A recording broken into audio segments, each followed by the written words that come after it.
Objection number 5. Every individual is free, thus everyone has the right of freedom of speech. We wish to ask some questions to the people who have this objection. Number 1. If we place this principle as baseline for a citizen belonging to any country in the world to have the right to openly express his or her opinions against the constitution, law, institutions, or ideologies of their country? Point number 2. Are there no limits or principles regarding freedom of speech? Point number 3. The people who speak out against national laws, institutions, and ideologies are not considered to be as traitors? Point number 4. Is there any country in the world where freedom of speech is unrestricted? Now, some answers for this objection. Number 1. Islam also grants freedom of speech and expression within limits and boundaries, but not the kind of freedom that harms the dignity of other members of the society.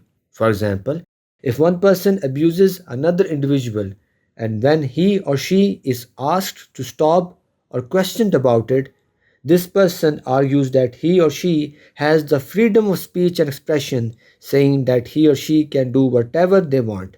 Such a person should be restrained and his or her actions should be punished according to the law. Point number 2.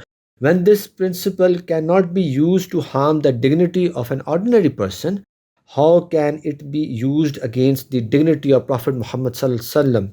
When someone who harms the dignity of an ordinary person is punished, how is it possible that those who attempt to harm the dignity of the final Prophet sallallahu alaihi wasallam is not punished?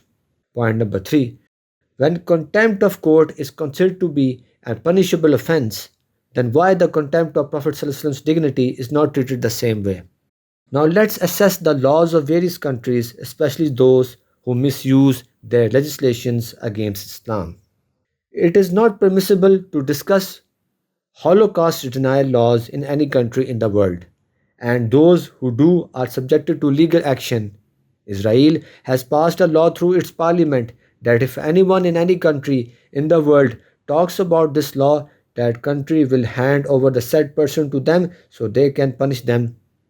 Question arises that there should be a permission to talk about Holocaust according to the principle of freedom of expression.